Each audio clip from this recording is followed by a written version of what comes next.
big day for this project. The time has finally come to put this engine back into the bus. Now the procedure I'm going to follow is exactly the same as the one I used to get the engine out originally. So if any of you want to remove your engines, you can simply follow this procedure in reverse and it should pretty much work out. If not, I'll point out any things along the way that are different from what I did when I took the engine out. So the first step is to jack this engine up, the vehicle up, so that we can roll this engine underneath. So let me get started.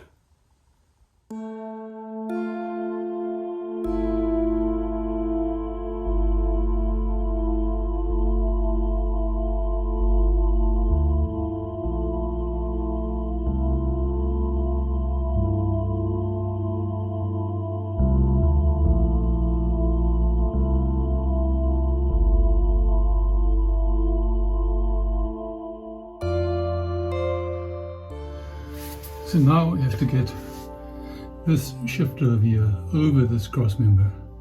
So we basically have to have the engine as far back in the engine bay as possible and then jack it up until this gets up and over the top, and then we can slide the entire engine forwards a little bit.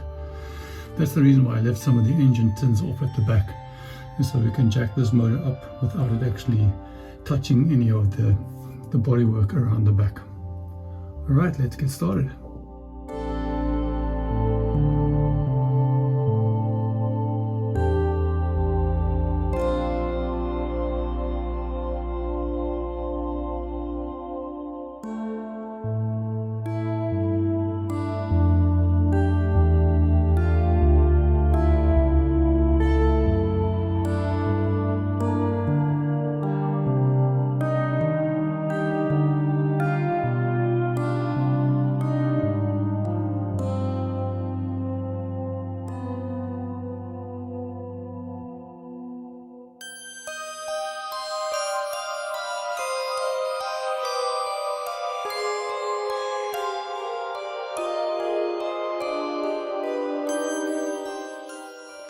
As you'll see in this portion of the video, a lot of time here has been spent just checking the front and the back to make sure that we have enough clearance at the back and that we're getting over that cross member on the front. So you'll see me running forwards and backwards, just being very cautious that when I actually get to lifting up the engine, I don't end up pinching it anyway on the way up.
This was a little bit tricky to film me installing the bolts, so you just see me torquing them up after I've actually just installed them previously off camera.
Here I've got one spanner on the outside and the torque wrench on the inside, just so I can torque up these 4 bolts. A little bit fiddly, but not too bad.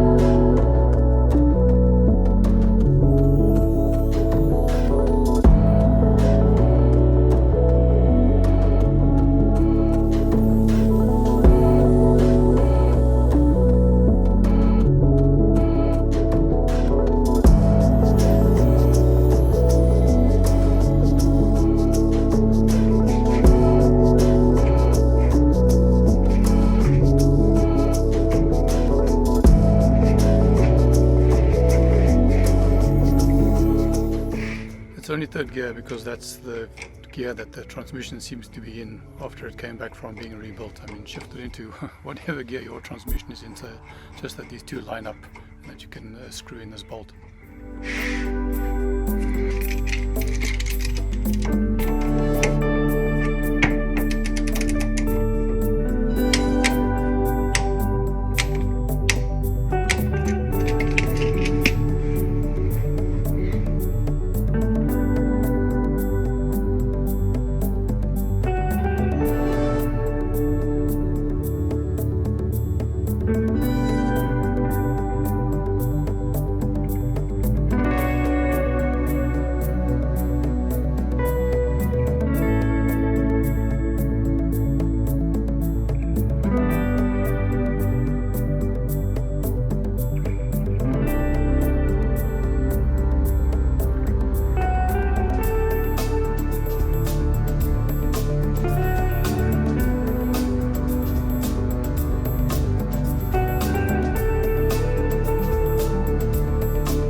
Unfortunately you can't see what I'm doing here, but basically just tightening up the other end of that fuel line that attaches to the firewall that goes through into the engine bay on that barb.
This ground strap is critical. This is what grounds the entire engine to the chassis. So basically, even all the starter current when starting the engine will run through this ground strap to get back to the ground with the battery to complete the circuit.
I attached the vice grips here so that I can continue to tighten up that nut without getting the clutch cable to twist. Once again here, I didn't know what the exact spec was for precisely how tight this cable was.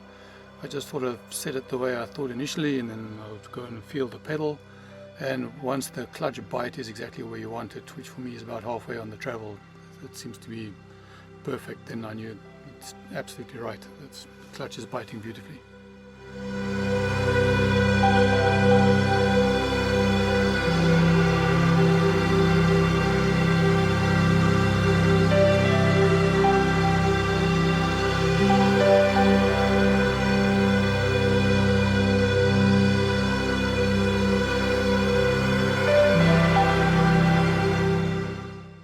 It's very hard from this angle to see which cables go where. I do have some separate pictures, but this is all well documented. Pretty much all positive leads are attaching onto one post, and then the only other pretty much significant post is the signal that comes back from the ignition, basically to turn on the starter itself. So it's actually pretty simple. In this case, I just labeled everything when I took it off, and I'm just putting it back the way it came off.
originally had asbestos-based insulators where you can see those grey silicone rings over there.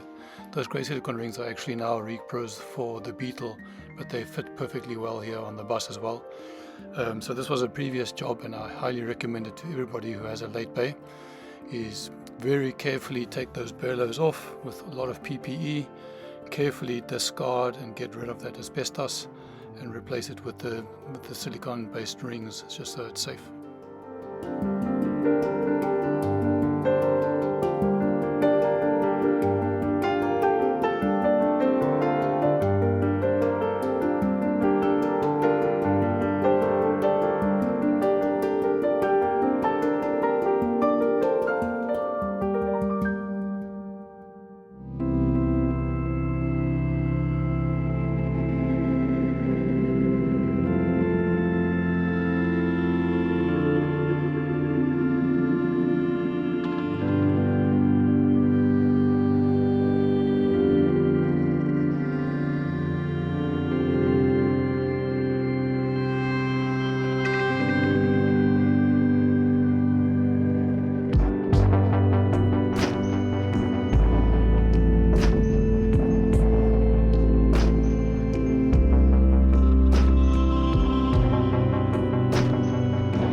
Whenever you remove the drive shafts, you should always replace those M6 Schnorr washers.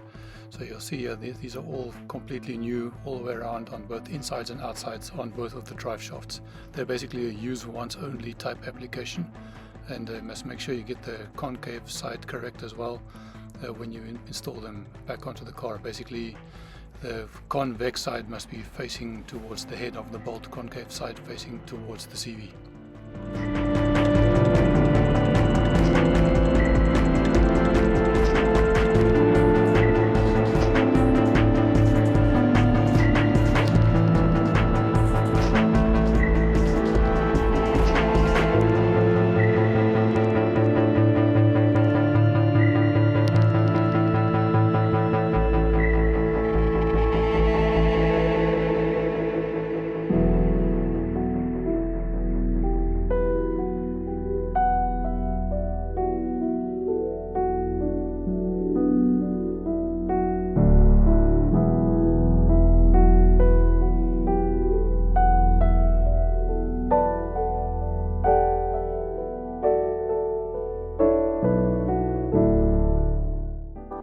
Unfortunately, the camera work here is not great, but you get the gist of it. Basically, installing each of these hex bolts, and then where needed, rotate the drive shaft a bit. Because I've got the bus on jack stands, I can just turn the wheels. The wheels are just barely touching the ground, the tires, so they just provide enough resistance so I can tighten up some of these bolts, but loose enough so I can still twist them to be able to get to some of the other bolts as well. So it's unfortunately not that clear visually, but it's not a very complicated process.